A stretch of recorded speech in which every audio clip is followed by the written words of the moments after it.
Hello guys, this is Kamlesh Verma and I welcome you all in Aurora IAS, and we are continuing our chapter on social sector, and in this lecture we will try to discuss unemployment part.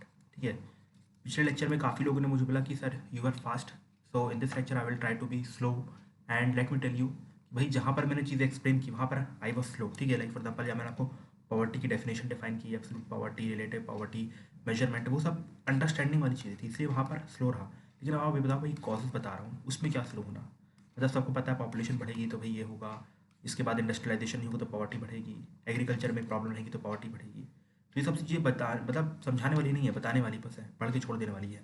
इन सब पे आपको अपना काम करना होता है. ठीक है, तो इसलिए मैंने वहाँ पर थोड़ी फास्ट स्पीड बढ़ाई. यहाँ पर भी हो सकता है कि इस चीज़ पे स्पीड बढ़ाऊंगा, लेकिन जहाँ पर बेसिक टर्म्स आएंगी, जहाँ पर अंडरस्टैंडिंग आएगी, वहाँ पर आई विल बी स्लो. ठीक है, बिकॉज अब जल्दी से सीरीज खत्म किया जाए, बिकॉज ऑलरेडी 80+ लेक्चर्स हो चुके हैं.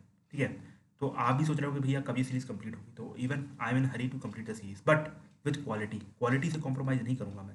ठीक है, क्वालिटी से अगर कॉम्प्रोमाइज़ करेंगे तो भाई किस बात की फिर ये अच्छी सीरीज होगी. ठीक है, okay. So here we will continue our lecture on unemployment. So before starting this lecture let me tell you one or two things कि भाई जो causes of poverty है, ठीक है, जो पॉवर्टी के causes हैं और जो पॉवर्टी के मेजर्स गवर्नमेंट ने लिए थे, ठीक है, पॉवर्टी को हैंडल करने के मेजर जो गवर्नमेंट ने लिए थे, पॉवर्टी के जो भी कॉजेज थे, वो things will be same for unemployment. मतलब यहाँ पर मैं आपको अनएम्प्लॉयमेंट के कॉजेज नहीं बताऊंगा, यहाँ पर मैं आपको ये भी नहीं बताऊंगा कि भाई अनएम्प्लॉयमेंट को कैसे हैंडल किया जाता है, बिकॉज जो पॉवर्टी के कॉजेज है same causes are of unemployment. जो हमारे मेजर्स हैं पॉवर्टी को हैंडल करने के same measures of unemployment. Because अगर आप पॉवर्टी को हैंडल कर रहे हो, मतलब कैसे हैंडल करोगे पॉवर्टी को, सिर्फ पैसे बांटते रहोगे? नहीं ना, लोगों को रोजगार दोगे. तो अल्टीमेटली यही तो सोल्यूशन है, रोजगार ही तो सोल्यूशन है पॉवर्टी का. तो जो कॉजेज पॉवर्टी के हैं इसलिए हमारे अनएम्प्लॉयमेंट नहीं है, और सेम अगर आप लोगों को अगर वो दोगे, एम्प्लॉयमेंट दोगे तो ऑटोमेटिकली पॉवर्टी खत्म हो जाएगी. तो दोनों में कोई डिफरेंस नहीं, इसलिए मैं दोनों चीज़ों को यहाँ पर डिस्कस नहीं करूँगा. इसलिए this lecture will be of 20 to 25 minutes, and in this lecture I am going to end the unemployment part. ठीक है, इसके बाद हम एजुकेशन और हेल्थ को चालू करने वाले हैं. इसलिए इस लेक्चर में क्या क्या डिस्कस करूँगा पहले आप बता देता हूँ. सबसे पहले तो मैं आपको ये बताऊँगा कि भाई अनएम्प्लॉयमेंट क्या होती है. उसके बाद जो बेसिक टर्म्स जो आप न्यूज़पेपर में सुनते रहते होंगे कि भाई लेबर फोर्स क्या होती है, लेबर फोर्स पार्टिसिपेशन रेट की भैया वुमेन में घट गया है, मैन में बढ़ा, ये सब चीज़ें. ठीक है, इसके बाद ये अनएम्प्लॉयमेंट रेट क्या होता है, एम्प्लॉयमेंट रेट क्या होता है, वर्क फोर्स क्या होता है, जो भी टर्म्स है वो सब मैं बेसिक डिस्कस करूँगा अच्छे से. ठीक है, और एम्प्लॉयमेंट का मीनिंग भी डिस्कस करूँगा. इसके बाद इसके बाद इसके बाद जो भी टाइप्स ऑफ अनएम्प्लॉयमेंट होते हैं, for example frictional employment, seasonal employment, ये सब डिस्कस करूँगा. और बाकी जो कॉजेज और मेजर्स हैं वो ऑलरेडी कवर्ड है, मैं स्लाइड्स के नाम पे यहाँ पर रख दूंगा, आप उनको पढ़ सकते हैं, बट यहाँ पर कुछ एक्सप्लेन करने का फंडा बनता नहीं है. ठीक है, सो let us start with the basics of the unemployment में. और एक चीज़ मैं आपको ऑलरेडी बता चुका हूँ भैया, unemployment, poverty, education, health, these are not part of economics. ठीक है, बट फिर जो भी बन रहा है तो मैं यहाँ पर चीज़ों को कवर कर रहा हूँ. ठीक है, before starting I would like to tell you about our PGP program. ठीक है, this program is directly run by Arora sir. अगर आपको कोई भी डाउट होता है you can contact on these 2 numbers. Fine. और इस बार हमारे यहाँ पर 35+ students are scoring more than 100+ marks and they are writing mains. And for the prove you can visit our Telegram channel और auroraias.com website, and this is our mind map books which you can use for reference purpose and for revision purpose as well. ठीक है, जो आपको Amazon और फ्लिपकार्ट में मिल जाएगी. चलिए हम अनएम्प्लॉयमेंट की मीनिंग से चालू करते हैं, या फिर हम देखते हैं कि एम्प्लॉयमेंट की मीनिंग क्या होती है. ठीक है, बिकॉज एम्प्लॉयमेंट का अपोजिट अनएम्प्लॉयमेंट होता है. देखो कि भाई अगर कोई भी बंदा काम करना चाहता है, ठीक है, अगर कोई भी बंदा काम करना चाहता है और उसको जॉब मिल रही है, so that person will be considered as a employed person. ठीक है, मतलब कि बंदे में काम करने की इच्छा हो, ठीक है, बंदे में काम करने की इच्छा हो और बंदे के लिए रोजगार भी अवेलेबल हो और वो उस पर काम भी कर रहा हो, तो उसको हम एम्प्लॉयड पर्सन कहेंगे. ठीक है, अब जैसे फॉर एग्जाम्पल आप यहाँ पर थोड़े बहुत मैं आपको केस स्टडीज निकाल के दिखाता हूँ. अब एक केस स्टडी आती है कि भैया कि बंदा काम ही नहीं करना चाहता है. ठीक है, अगर बंदा काम ही नहीं करना चाहता है तो उसको हम एम्प्लॉयमेंट और अनएम्प्लॉयमेंट की कैटेगरी में डालेंगे नहीं, मतलब हम उससे अनएम्प्लॉयमेंट को कैलकुलेट ही नहीं करेंगे. ठीक है, उससे पहले आपको जाना पड़ेगा लेबर फोर्स क्या होती है. देखो लेबर फोर्स क्या होती है, let me change the colour. देखो लेबर फोर्स, ठीक है, लेबर फोर्स, उससे पहले वर्क फोर्स जाना पड़ेगा, उसके बाद लेबर फोर्स समझ पाएंगे. ठीक है, वर्क फोर्स क्या होती है, वर्क फोर्स मतलब अगर जितने भी 15 से 59 के बीच में जो लोग भी आते हैं वो लोग वर्क फोर्स का पार्ट होते हैं. ठीक है, जितने भी बंदे 15 साल से 59 साल में, ठीक है, 59 साल के बीच में आते हैं उनको हम वर्क फोर्स का पार्ट मानते हैं. क्यों वर्क फोर्स का पार्ट मानते हैं, बिकॉज यहाँ पर जो 15 से 59 ईयर्स के लोग होते हैं इनमें काफ़ी ज़्यादा फिजिकल पावर होती है, मेंटल पावर होती है और लोग कोई भी काम कर सकते हैं, तो ये लोग वर्क फोर्स में आते हैं. ठीक है, लेकिन इनमें से ऐसे बहुत सारे लोग होंगे जो लोग काम नहीं करना चाहते, ठीक है। जो लोग काम नहीं करना चाहते उनको हम बाहर निकाल देते हैं, और इसके बाद जितने भी लोग काम करने वाले लोग बचते हैं उनको हम लेबर फोर्स में ले लेते हैं, ठीक है। सबसे पहले कौन सी टर्म आती है? सबसे पहले आती है हमारे सामने वर्क फोर्स, ठीक है। वर्क फोर्स मतलब 15 से 59 साल के लोगों के बीच, ठीक है। 15 से 59 मतलब 15 टू 59 ईयर्स के बीच में जो भी लोग आएंगे उनको हम वर्क फोर्स का पार्ट मानेंगे, ठीक है। They can do the physical work, they can do the mental work, तो ये हमारे लिए वर्क फोर्स होती है। अगर आप देखो 15 साल से कम के बच्चे सारे काम नहीं कर सकते हैं, 59 से ऊपर के लोग होते हैं सारे काम नहीं कर सकते हैं, ठीक है, वो एज हो चुके रहते हैं, तो अल्टीमेटली वर्क फोर्स है। अब इसमें से जितने लोग काम करना चाहते हैं, those who are willing to work, they will be counted as the part of labour force. जैसे फॉर एग्जाम्पल अगर मान लो आप हो, मैं हूँ और आपका फ्रेंड हो, आप मान लो आप काम नहीं करना चाहते लेकिन मैं और मेरा फ्रेंड काम करना चाहते हैं और हम लोग इसी एज में फॉलो करते हैं, तो हम लोग लेबर फोर्स का पार्ट होंगे, लेकिन आप लेबर फोर्स का पार्ट नहीं होंगे। अब लेबर फोर्स का पार्ट कौन कौन नहीं होते? For example students, they want to study, तो they won't be the part of labour force. इसके बाद और भी बहुत सारी कैटेगरीज आ जाएंगी, फॉर एग्जाम्पल हाउस वाइफ्स, ठीक है, ये भी सेम एज में है लेकिन लोग काम नहीं करना चाहती, वो अपने घर का ही काम करना चाहती है, तो ultimately they won't be counted in the labour force. तो इस तरीके से हमने लेबर फोर्स को डिफाइन कर लिया, ठीक है। अब देखो, अब इसी में आता है लेबर फोर्स पार्टिसिपेशन रेट, मतलब आपकी वर्क फोर्स में से कितने लोग पार्टिसिपेट करना चाहते हैं लेबर फोर्स में। फॉर एग्जाम्पल आपके यहाँ पर 100 लोग हैं, आपकी कंट्री में 100 लोग हैं जो लोग 15 से 59 साल के बीच में आ रहे हैं, ठीक है। अब इसमें से मान लो लेबर फोर्स में, मतलब those who are willing to work वाली मतलब लेबर फोर्स, अगर लेबर फोर्स में काम करना चाहते हैं 25 लोग, तो हमारा लेबर फोर्स पार्टिसिपेशन रेट हो जाएगा 25%। अगर 50 लोग काम करना चाहते हैं तो हमारा लेबर फोर्स पार्टिसिपेशन रेट हो जाएगा 50%। समझ में आया किस तरीके से लेबर फोर्स पार्टिसिपेशन रेट निकाला जाता है कि भैया जितने लोग भी काम करना चाहते हैं, जितने लोग भी लेबर फोर्स में काम करना चाहते हैं upon the total work force population, मतलब यहाँ पर लेबर फोर्स मतलब those people willing to work upon the work force, मतलब ये कैलकुलेट करके देगा हमें लेबर फोर्स पार्टिसिपेशन रेट, ठीक है। लेबर फोर्स पार्टिसिपेशन रेट हमने फिर से एक बार डिस्कस करते हैं, बिकॉज यहाँ पर थोड़ा टेक्निकल है तो बार बार रिवाइज करवाना पड़ेगा। सबसे पहले हमारे सामने आता है वर्क फोर्स, ठीक है। तो पहले वर्क फोर्स मतलब 15 से 59 साल के लोग, ठीक है। मान लो किसी भी कंट्री में 100 लोग हैं, ठीक है। अब इसमें से मान लो सिर्फ और सिर्फ 15 लोग ऐसे हैं जो कि काम करना चाहते हैं, और जो काम करना चाहते हैं वो ऑटोमेटिकली कहाँ जाते हैं? लेबर फोर्स पर जाते हैं। जो लोग काम करना चाहते हैं, those who are willing to work, they will come under the labour force. हमारे यहाँ पर से 15 लोग काम करना चाहते हैं, तो यहाँ पर लेबर फोर्स पार्टिसिपेशन रेट कितना हो गया? 15%, ठीक, 15%, मतलब those who are willing to work upon the work force, total work force of the country, तो ये हमें लेबर फोर्स पार्टिसिपेशन रेट देगा। तो आपको वर्क फोर्स समझ में आ गया, आपको लेबर फोर्स समझ में आ गया। लेबर फोर्स मतलब जो काम करना चाहते हैं वो लोग लेबर फोर्स में आएंगे, और जो 15 से 59 साल के बीच में है वो वर्क फोर्स में आएंगे, लेकिन जो काम करेंगे वो वही बस लेबर फोर्स में आ जाएंगे, ठीक है। फॉर एग्जाम्पल यहाँ पर student, they will be the part of the work force. जैसे फॉर एग्जाम्पल आप हैं, मैं हूँ, हम सब 15 से 59 साल के बीच में है, तो हम सब वर्क फोर्स का पार्ट है, लेकिन हम सब लेबर फोर्स का पार्ट नहीं है, बिकॉज हम लोग कोई भी इंप्लॉयमेंट नहीं चाहते, हम लोग आस्पिरेंट हैं, हम लोग स्टूडेंट हैं, ठीक है। तो हम लोग लेबर फोर्स का पार्ट नहीं है, लेकिन we are part of work force. अब इसमें से आपके बहुत सारे फ्रेंड होंगे जो काम कर रहे होंगे, इंजीनियरिंग होंगे, डॉक्टर होंगे, तो वो लोग they are part of the labour force, because those who want to work, ठीक है, those who want to work are the part of the labour force, ठीक है। समझ में आया कि वर्क फोर्स क्या होता है, लेबर फोर्स क्या होता है, और लेबर फोर्स पार्टिसिपेशन रेट कैसे निकालते हैं, ये भी समझ में आ गया, ठीक है, वेरी गुड। अब देखो, अब लेबर फोर्स में हम दो पार्ट में चीज़ों को रख सकते हैं, ठीक है। लेबर फोर्स में ये तो पक्का कि भाई हर कोई काम करना चाहता है, लेबर फोर्स में हर कोई काम करना चाहता है, who are willing to work, ठीक है, विलिंग टू वर्क। अब इसमें जिसको जॉब मिलती है दे आर एम्प्लॉयड पीपल, ठीक है, जिसको जॉब मिलती है वो दे आर एम्प्लॉयड पीपल, और जिसको जॉब नहीं मिलती है दे आर अनएम्प्लॉयड पीपल। अब यहीं से आप एम्प्लॉयमेंट और अनएम्प्लॉयमेंट की डेफिनेशन निकालोगे, मतलब ऐसे लोग जो लोग काम करना चाहते हैं, मतलब काम करना चाहते हैं, लेबर फोर्स का पार्ट है, और उनको जॉब भी मिल गई है, तो उनको हम बोलेंगे दे आर एम्प्लॉयड पीपल। इसके बाद दूसरी कैटेगरी, जो काम तो करना चाहते हैं लेकिन उनको जॉब नहीं मिल रही, तो हम उनको बोलेंगे दे आर अनएम्प्लॉयड पीपल। तो I think you are clear कि भाई अनएम्प्लॉयड पीपल क्या होते हैं और एम्प्लॉयड पीपल कैसे होते हैं, ठीक है। अब इसमें अनएम्प्लॉयमेंट रेट कैसे निकाला जाता है और अनएम्प्लॉयमेंट रेट कैसे निकाला जाता है ये देखते हैं, ठीक है। अब जितने भी लोगों को एम्प्लॉयमेंट मिल गई है, ठीक है, upon the labour force, this is will be the आपका एम्प्लॉयमेंट रेट।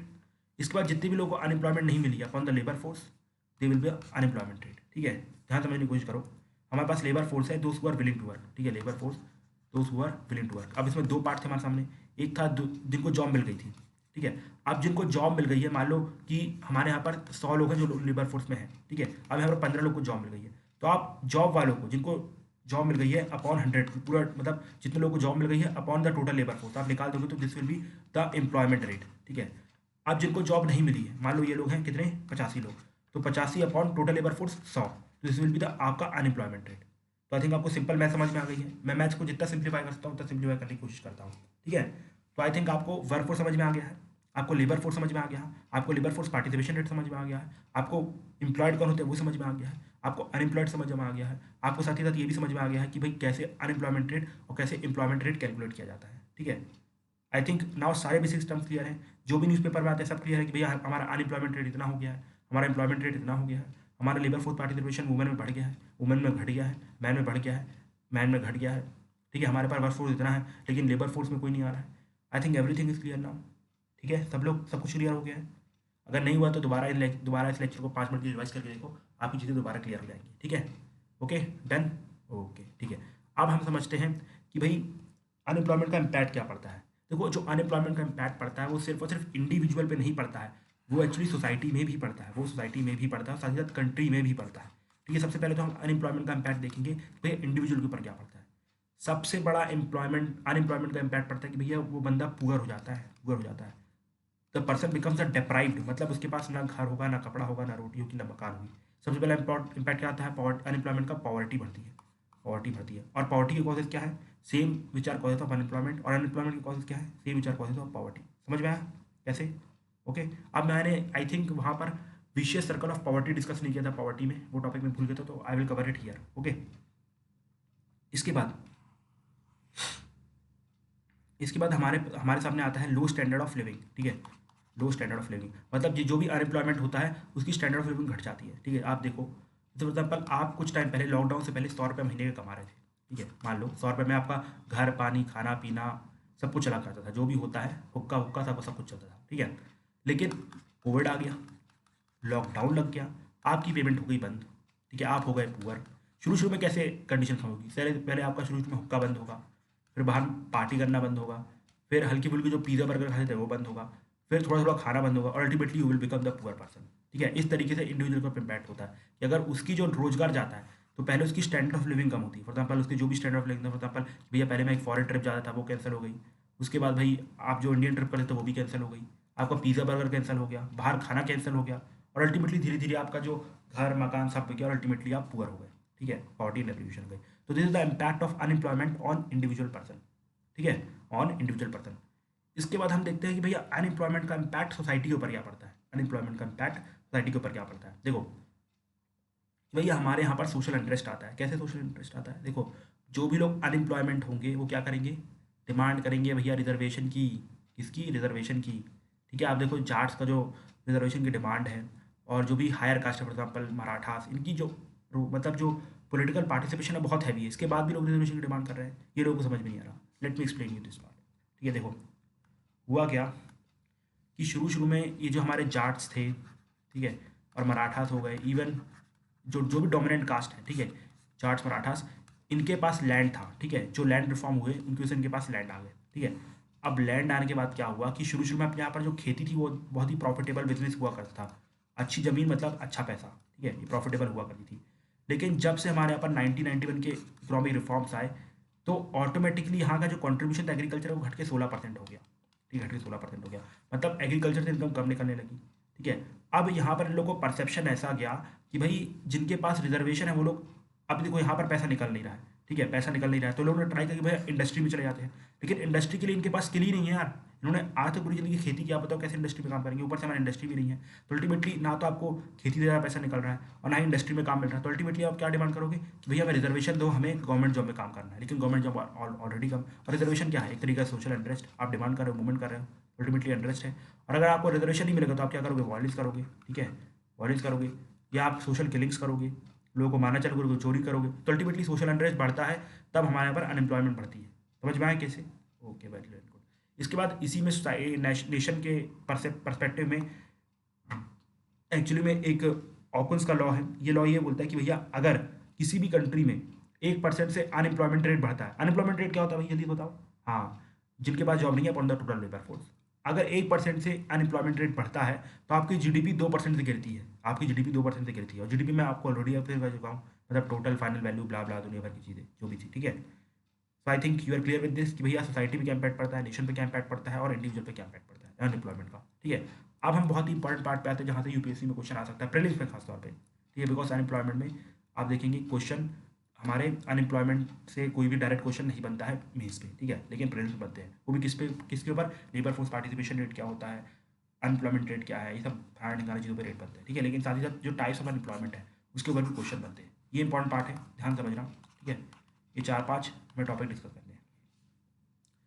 सबसे पहला तो आता है भाई कि डिसगाइज्ड अनएम्प्लॉयमेंट। डिसगाइज्ड अनएम्प्लॉयमेंट समझने की कोशिश करना। I have already explain you the that is diminishing utility return वाला जो कॉन्सेप्ट एग्रीकल्चर में आपको ऑलरेडी मतलब एक्सप्लेन कर चुका हूँ मैं, ठीक है।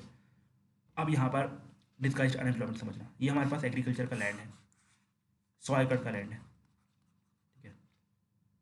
देखो शुरू शुरू में यहाँ पर सिर्फ पिताजी और माताजी हुआ करते थे, ठीक है। बड़े रईस थे क्योंकि दादा दादी से बहुत बड़ा लैंड मिला था, 100 एकड़ का लैंड था, बहुत खेती होती थी, बहुत खाते थे। लेकिन अब जब खाते बहुत थे तो बच्चे भी बहुत सारे कर डाले, 8 से 10 बच्चे कर डाले, ठीक है। एक सेकेंड, थोड़ा चार्ज में कनेक्ट कर लूँ, you have to wait for a second, ठीक है। Let me pause the video. So now I have connected my charger, so let us continue our discussion. भैया आज का डिस्कशन बड़ा होने वाला है, ठीक है, थोड़ा सा 20 मिनट से ऊपर जाए, ठीक है। तो I was explaining disguised unemployment. तो हमने एग्जाम्पल लिया था, दादा दादी थे, ठीक है, दादा दादी जी थे।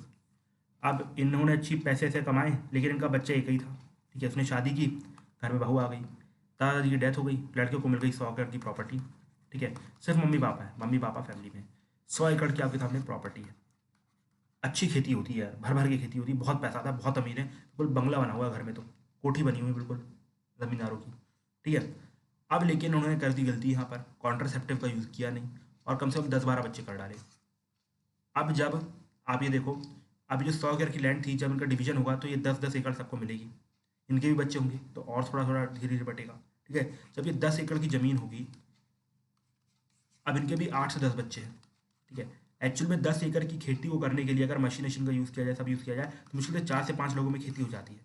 लेकिन ये लोग एक्स्ट्रा 4 से 5 लोगों को लगा के रखे हैं, ठीक है, एक्स्ट्रा 4 से 5 लोगों को लगा के रखे हैं जिनकी इसमें ज़रूरत नहीं है और जिसमें इनका रोजगार भी बनता नहीं है, ठीक है। एक्चुअल में 10 एकड़ से अगर मान लो 100 रुपये निकल रहे हैं, तो ये सिर्फ और सिर्फ 5 लोगों में डिस्ट्रीब्यूट होना चाहिए, ठीक है। 5 लोगों में 100 रुपये डिस्ट्रीब्यूट होना चाहिए। लेकिन जो एक्स्ट्रा 4 से 5 लोग यहाँ पर काम कर रहे हैं, जिनकी कोई भी ज़रूरत नहीं है, इनको कहा जाता है डिसगाइज्ड अनएम्प्लॉयड पीपल। मतलब जिनकी ज़रूरत नहीं है फिर भी वो लोग वहाँ पर काम कर रहे हैं, इनको कहा जाएगा डिसगाइज्ड अनएम्प्लॉयड, ठीक है। मतलब आप बेमतलब को यहाँ पर काम कर रहे हो। समझ में आया डिसगाइज्ड अनएम्प्लॉयमेंट क्या होता है?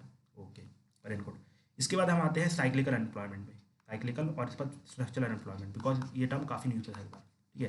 देखो मैंने आपको एक साइकिल बताई थी इकोनॉमिक्स की, भैया there will be a boom, then मतलब बूम, फिर bust, boom bust, boom bust, ऐसी चीज़ चलती रहती है, ठीक है। इकोनॉमिक्स में ये सिंपल फंडा है। देखो जब बूम होता है मतलब इकोनॉमी जो आपकी जीडीपी बढ़ रही है, जीडीपी बढ़ रहा है मतलब प्रोडक्शन बढ़ रही है, प्रोडक्शन बढ़ रहा है मतलब ज़्यादा लेबर को एम्प्लॉय किया जाएगा, ज़्यादा लेबर को एम्प्लॉय किया जाएगा, ठीक है। लेकिन जैसे ही ये जो पीक आ जाएगी, इसके बाद इकोनॉमी फॉल करना चालू कर जाएगी। ये सब मैंने आपको रीज़न बताया था, सारे सारे रीज़न, ठीक है। अब जब इकोनॉमी फॉल करेगी तो मतलब प्रोडक्शन घटेगा, प्रोडक्शन घटेगा मतलब बाकी की लेबर की ज़रूरत नहीं है, ठीक है। मतलब ये लोग यहाँ पर तो उन्होंने एग्रीकल्चर में इन लोगों ने सारे लेबर को रखा हुआ था, इसलिए इसको डिस्गाइज्ड अनएम्प्लॉयड कहा गया। लेकिन फैक्ट्री वाले ऐसा नहीं करेंगे, फैक्ट्री वाले आपको बाहर निकाल के फेंक देंगे, ठीक है। फैक्ट्री वाले बाहर निकाल के फेंक देंगे और जितने भी लेबर थे दोबारा, जो नॉर्मल लेबर थे वो दोबारा वही हो जाएंगे। लेकिन फिर दोबारा एक बार पीक आएगा, फिर दोबारा लेबर बढ़ेगी, फिर दोबारा कम हो जाएगी। तो इसको कहा जाता है साइक्लिकल अनएम्प्लॉयमेंट। मतलब जितनी बार आपकी जीडीपी बढ़ेगी कंट्री की, उतनी ज़्यादा आपकी मतलब एम्प्लॉयमेंट आएगी, और जितनी ज़्यादा जीडीपी आपकी घटेगी उतनी ज़्यादा अनएम्प्लॉयमेंट आएगी। समझ में आया cyclical unemployment? Okay, very good. चलो अब आते हैं स्ट्रक्चरल अनएम्प्लॉयमेंट। मतलब आपकी भैया इकोनॉमी का स्ट्रक्चर ही ऐसा है कि भैया जिससे कि आपके यहाँ पर लोगों को एम्प्लॉयमेंट ज़्यादा मिल ही नहीं सकती। जैसे फॉर एग्जांपल आपने पॉपुलेशन बहुत ज़्यादा बढ़ा रही है, फॉर एग्जांपल इंडिया में 130 करोड़ की पॉपुलेशन कर ली है, एग्रीकल्चर में सिर्फ और 16% का रिटर्न है, 45 to 50% of the population employed है। अब ये लोग बाहर भी जाना चाहें तो फिर भी नहीं आ सकते हैं, बिकॉज आपके सामने फैक्ट्रीज है ही नहीं यार, इंडस्ट्रीज है ही नहीं, कहाँ काम कहाँ करेंगे, वो सब ऑलरेडी पैक्ड है, कहाँ काम करेंगे। तो आपके इकोनॉमी की स्ट्रक्चर की प्रॉब्लम है, तो आपको स्ट्रक्चरल चेंजेस लाने पड़ेंगे।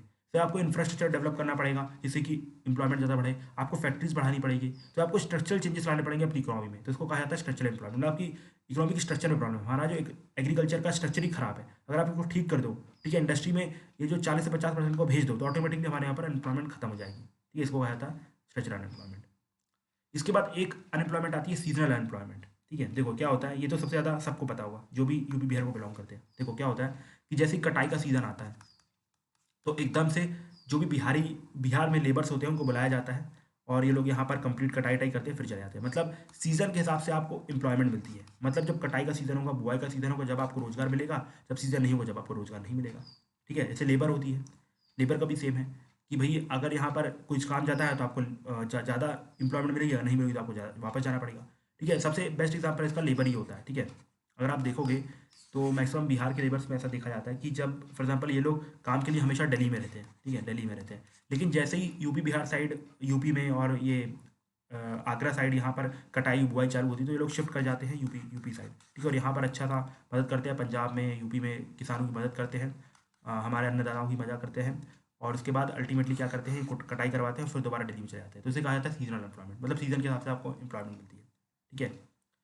सो I think we have discuss disguised unemployment, cyclical, structural और सीजनल। अब दो बचती है, एक आती है फ्रिक्शनल एम्प्लॉयमेंट और दूसरी आती है अंडर एम्प्लॉयमेंट, ठीक है, अंडर एम्प्लॉयमेंट। तो हम डिस्कस करते हैं फ्रिक्शनल एम्प्लॉयमेंट। देखो फ्रिक्शनल एम्प्लॉयमेंट क्या होती है। फ्रिक्शनल एम्प्लॉयमेंट मतलब ये कि भाई आपके पास मान लो कोई जॉब है, ठीक है, आपके पास मान लो कोई जॉब है, ठीक है, आप इंजीनियर काम कर रहे हो, आपको 12,000 रुपये मिल रहा है, लेकिन आपको लग रहा है कि नहीं यार यहाँ पर ये अच्छा फंडा नहीं है, ये अच्छा मुझे मतलब मेरे हिसाब से जितनी मेरी कैपेबिलिटी है उसके हिसाब से कम पैसा मिल रहा है, उसके हिसाब से मुझे कम पैसा मिल रहा है, तो मुझे क्या करना चाहिए। जी सिंपल सी बात है, इस जॉब को छोड़ के किसी और जॉब में शिफ्ट कर जाना चाहिए जहाँ पर मुझे 20-25 हज़ार रुपये मिलेगा, तो अच्छी बात है। लेकिन अभी आपके पास ये जॉब अवेलेबल है नहीं और आपने जॉब छोड़ दी है, ठीक है, तो इन शॉर्ट आपको थोड़ी सी प्रॉब्लम आएगी नई जॉब आने में, उसमें एडजस्ट करने में। तो इन शॉर्ट आप कुछ टाइम के लिए अनएम्प्लॉयड हो गए, ठीक है। फॉर एग्जाम्पल आप यहाँ पर 1.5 से 2 महीने के लिए अनएम्प्लॉयमेंट होते हैं, 1.5 से 2 महीने के लिए। तो इसको कहा जाता है फ्रिक्शनल अनएम्प्लॉयमेंट, मतलब आप अपनी मर्जी से अपनी लगी लगाई जॉब छोड़ के आ रहे हो और 1 से 2 महीने बैठ रहे हो, उसके बाद जॉब ज्वाइन कर रहे हो, तो इस कंडीशन को कहा जाता है फ्रिक्शनल अनएम्प्लॉयमेंट, ठीक है। Living the current job without having the other job, ठीक है, इसको कहा जाता है फ्रिक्शनल अनएम्प्लॉयमेंट, ठीक है। मैं यहाँ पर बहुत ही सिंपल टर्म्स में बता रहा हूँ बिकॉज यूपीएससी में आंसर टिक करने हैं यार, ठीक है। तो आपको जितनी ज़्यादा अंडरस्टैंडिंग हो, जितना आप एग्जाम्पल आपके सामने होंगे ज़्यादा आपको समझ में आएगा, ठीक है। तो आपको सारे जो भी अनएम्प्लॉयमेंट के टाइप थे वो सब समझ में आ गए, ठीक है। आप देखो एक चीज़ और बताता हूँ, जब भी याद रखना, जब जो हमारी इकोनॉमी है जब वो पॉजिटिव फेज में होगी, मतलब जब बूम कर रही होगी, ठीक है, जब बूम कर रही होगी इकोनॉमी, बूम बस्ट ये हो रहा होगा, ये बूम के फेज में ये जो फ्रिक्शनल अनएम्प्लॉयमेंट है सबसे ज़्यादा देखने को मिलती है। क्यों? बिकॉज जब सिंपल सी बात है, जब सब लोग पैसा कमाते हैं तो आप भी सोचते भैया मैं इस कंपनी के साथ क्यों रहूँ जहाँ पर मुझे पैसे कम मिल रहे हैं, ठीक है, उस कंपनी के साथ मैं क्यों रहूँ जहाँ पर मुझे पैसे कम मिल रहे हैं, और बाकी कंपनी मुझे एम्प्लॉय करने को तैयार है, तो इन शॉर्ट मुझे यहाँ पर जॉब छोड़ के अच्छी वाली जॉब पकड़ लेनी चाहिए। लेकिन अगर यही आपका रिसेशन का फेस है तो आप यहाँ पर अपनी जॉब नहीं छोड़ोगे बिकॉज ऑलरेडी जॉब्स कम है, अगर आप छोड़ दोगे तो आपको बाहर की जॉब भी नहीं मिलेगी। तो जब भी बूम होगा तो फ्रिक्शनल एम्प्लॉयमेंट बहुत ज़्यादा बढ़ेगा, ठीक है, फ्रिक्शनल एम्प्लॉयमेंट बहुत ज़्यादा बढ़ेगा। तो ये थे हमारे टाइप्स ऑफ अनएम्प्लॉयमेंट, हमने इम्पैक्ट देखा अनएम्प्लॉयमेंट का, और जो भी इंपॉर्टेंट टर्म्स थी अनएम्प्लॉयमेंट की इकोनॉमिक्स के हिसाब से वो मैंने डिस्कस की, ठीक है। आप फाइनली में बचते हैं what are the causes of unemployment and what are the measures of handling the unemployment. Things are same, ठीक है, थिंग्स आर सेम, कोई भी चेंजेस नहीं। जैसे पर देखो यहाँ पर हमने प्लानिंग कमीशन स्टैब्लिश की, सेम पॉवर्टी के लिए किया था, सेकुलर कॉन्स्टिट्यूशन बनाया यहाँ पर भी सेम है, फैमिली प्लानिंग की, भैया अगर फैमिली में बच्चे कम होंगे तो सिंपल सी बात है इंप्लॉयमेंट लोगों को ज़्यादा मिलेगा, पॉवर्टी कम होगी। लैंड रिफॉर्म्स किए हमने, ग्रीन रिवॉल्यूशन किया, रिजर्वेशन किया, एजुकेशन हम लोग प्रोवाइड की, सब्सिडी प्रोवाइड की, और scheme like for example NIMZ, MG, NREGA, ये सब स्कीम्स भी लेके आए, ठीक है, समझ में आया। तो ये सब सेम चीज़ें हमने पॉवर्टी में डिस्कस की थी, मेजर्स में, और कॉजेज जो है population, low economic growth, industrialization नहीं है, एग्रीकल्चर में मतलब जो इकोनॉमी 60% है और लेबर 45% की है, ये सब चीज़ें सब कुछ सेम है, ठीक है। तो मैं यहाँ पर ये सब चीज़ें दोबारा रिपीट नहीं करूँगा, उसके लिए आप दोबारा पॉवर्टी वाला लेक्चर देख सकते हैं, और I think I will prefer कि भाई आप सीधे सीधे रीड मार लो, काम हो जाएगा आपका, ठीक है। तो आज के लिए इतना ही रहने देते हैं, ठीक है, ओके, वेरी गुड। अब हमने अप्रॉक्सीमेटली 4 लेक्चर सोशल सेक्टर के ले लिए हैं, अब बचते हैं मेरे ख्याल से आई थिंक 3 to 4 लेक्चर और होंगे, उसमें हम हेल्थ एंड एजुकेशन कवर करके चीज़ों को कंप्लीट कर देंगे, ठीक है, और आपकी इकोनॉमिक्स का पूरा सिलेबस मेरे हिसाब से कंप्लीट हो जाएगा, ठीक है। Thank you and have a nice day my dear friend.